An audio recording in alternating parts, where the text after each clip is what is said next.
What's up, guys? I'm finally back. It's been, Jesus, I don't even know how long it's been. It's been a number of months since I made a video. Granted, I've only made a handful of videos that I've put on YouTube, but it has been insane lately. Work has been crazy. I work as a software developer, and work has just been out of control busy. I got a puppy, which also keeps me super busy. And on top of it, I have my family and stuff too. But I just haven't had time to make videos. But that being said, it's not because I haven't been getting vinyl. I've got a lot of stuff to go through. Been to a couple concerts recently.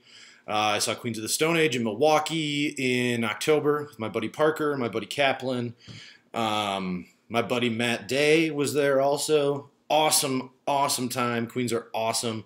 I saw him in Milwaukee. I think I just said that. If I didn't, Milwaukee at Eagles Ballroom. Super cool venue down there in Milwaukee at the rave. Amazing show. Amazing, amazing show. It was on the day that Aaron Rodgers broke his collarbone, but what are you going to do? Still an awesome show.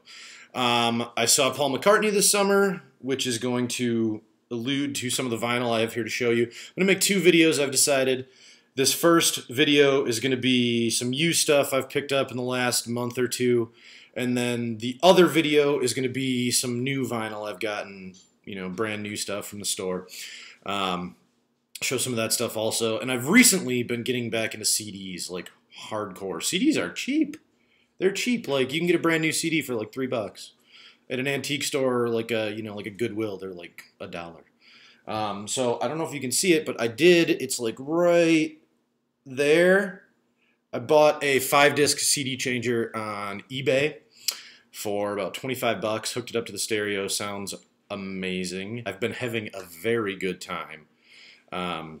Getting out my old CDs from when I was a kid and going through them and playing them and reliving my youth. I was born in the early 80s, so, I came of age in, 90s music. So I love grunge, I love 90s pop, 90s alternative, that kind of stuff. So that's kind of where my CD collection's at. Maybe I'll show a couple of those too. They're nothing special, but still fun. So let's get right into the vinyl. What do we got here? I'll make sure these are in order. First is actually one my wife picked up for me at a garage sale. Nothing is special about this vinyl, okay? It's everyone has these. These aren't this isn't anything crazy. There's maybe one or two in here that are kind of unique, but they're all pretty much, standard run-of-the-mill stuff you'll find in anyone's collection. And the first one is stuff everyone has. Like I said, George Harrison, All Things Must Pass. This record's awesome. It's a 3 LP. It even has the original poster in it, and we got it at a garage sale for like $10. The only problem with it is that there's, I think there must have been a sticker on there or something at one point, but who cares? This album is amazing. I don't know. There's nothing really you can say about it. It's All Things Must Pass. It's awesome. So I'm happy with that one. We've got Prince and the Revolution with Parade. This one's from '86. Not Prince's best album, but there's only a couple bucks. All these that I'm about to show now are from Mad City Music. Madison, Wisconsin. They usually have, some of the best used selection stock that I've ever seen. So we'll continue getting into them. I'm not going to say a terrible amount about any of these records. Everyone knows what they are. This is Prince and the Revolution with Around the World in a Day. Of course, Purple Rain. Again, everyone knows this album.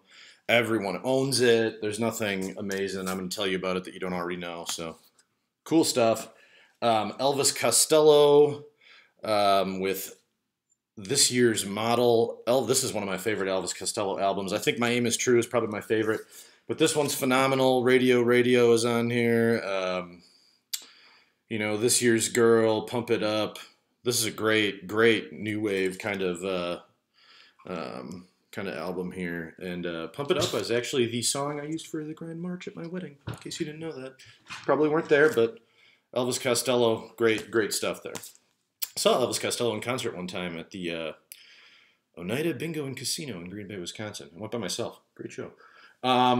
This is a unique one. This is Back to the World by Curtis Mayfield. Really been getting into funk and soul lately. This one is awesome. This is a great album from Curtis. I love Curtis Mayfield. But this one is about the experiences of African-American soldiers coming home from Vietnam and kind of the struggles they went through. This came out in '73. Soldiers that were in Vietnam called going home, going back to the world. So that's the impetus for this record, and it's awesome. Curtis Mayfield has one of the most soulful voices you've ever heard. If you've never heard of this one, this is probably one of the only unique ones in this stack. But if you've never heard of this, definitely give it a try. Curtis Mayfield's awesome, and I think, if you like Marvin Gaye, that kind of stuff, Sam and Dave, Sam Cooke, that kind of stuff, you'll love Curtis Mayfield. This is a Sex Pistols live album called We Have Come for Your Children, come spelled C-U-M. So kind of gross there, but Sex Pistols live, the recording's terrible. It was actually super dirty. I cleaned it up, it looks nice now. Dog's annoying me. But Frankie, come here. You can say hi. This is Frankie. She's a little puppy. She doesn't like being held, but there she is.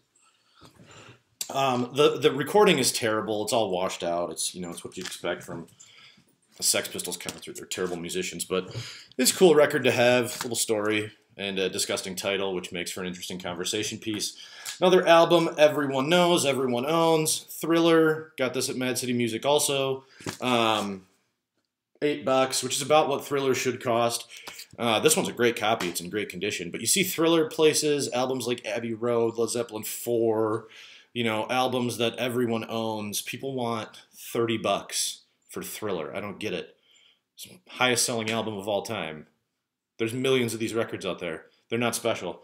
It's a great album, don't get me wrong, but the vinyl itself, there's nothing special about it. Everyone has this. It's not worth more than $10. Continuing along. Let's Dance, David Bowie. What do you need to know? Modern Love, China Girl, Let's Dance. It's Bowie. It's awesome. Great stuff there. XTC, Drums and Wires. This might be my favorite in the stack. If you don't know this, Making Plans for Nigel is a necessary song for you to listen to. This album is solid front to back.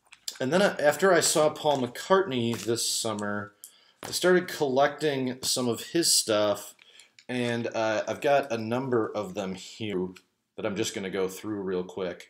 I went with my friend Seth. We went down to Des Moines, Iowa. We stayed in an Airbnb down there. And on the way, we stopped in Clear Lake. We saw the Buddy Holly crash site. We went to the Surf Ballroom.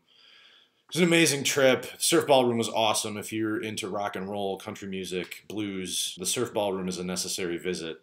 And the crash site was amazing also. It was very moving, especially if you've seen the images of the crash.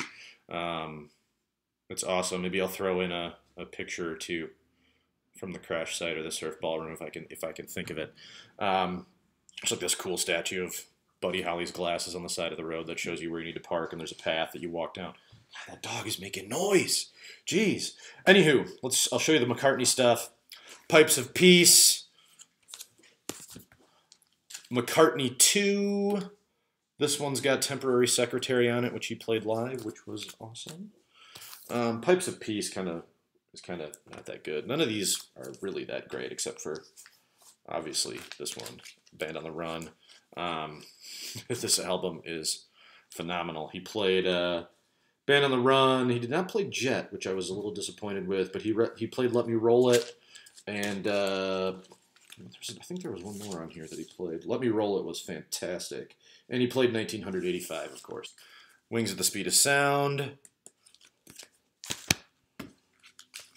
Red Rose Speedway.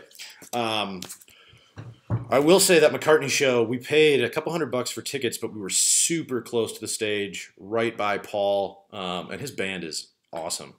Um, so you know, I hope he's touring again this summer. I'd love to take my wife this time, but it was good. It was a fun kind of you know, boys road trip. So that was a good time. Last one I've got to show here is another record that really isn't all that great, but Keith Richards is one of my idols. So Talk is Cheap by Keith. This is from '88. Keith's solo stuff is really nothing that awesome, but he's the coolest motherfucker that's ever lived. So got to throw it in there a little bit. I'm also going to go through a couple CDs here. Siamese Dream, Smashing Pumpkins, Chili Peppers, Blood Sugar Sex Magic, Nirvana, Nevermind, In Utero, Yield by Pearl Jam, Super Unknown, Soundgarden, The Bends, Radiohead, of course, MTV Unplugged by Nirvana, Californication, Incesticide, Dookie, Green Day. Of course, there's a hidden song at the end about jerking off. That's always great. Melancholy and the Infinite Sadness, Smashing Pumpkins, 2 discs. Awesome, awesome album. Monster, REM. What's the frequency, Kenneth? Of course, gotta have this. Temple of the Dog. Rest in peace, Chris. Pearl Jam 10. OK Computer. This was the first CD I ever owned. The Blind Melon self-titled. Awesome. The Beavis and Butthead Experience. This is actually an awesome CD. It's a compilation. Nirvana's on here, Anthrax, Megadeth, Run DMC, White Zombie, Primus, or Mix-a-Lot, the Chili Peppers, doing a cover of Search and Destroy by the Stooges, which is actually really awesome. Jackal, Aerosmith is on here, and of course, Cher with Beavis and Butthead doing I Got You, Babe, which is classic. And then the self-titled Foo Fighters, also one of the first CDs I ever owned. Great, great album. Dave Grohl plays every instrument on this album, and it's really good. So, some recent used vinyl I've got, and just some CDs that I pulled out that I've been listening to a lot lately from when I was a kid. Again, I'm going to make another video here in the next day or two with some new vinyl that I've purchased over the last couple months. Some really cool stuff, and I think the next video I probably make will be on Record Store Day. What have you guys gotten recently? Have you gotten anything new, cool, picked up anything awesome? You know, share it with me in the comments. Let's keep the discussion going. That's part of being in the vinyl community. So thanks, guys, and look forward to that new vinyl video in just a couple days.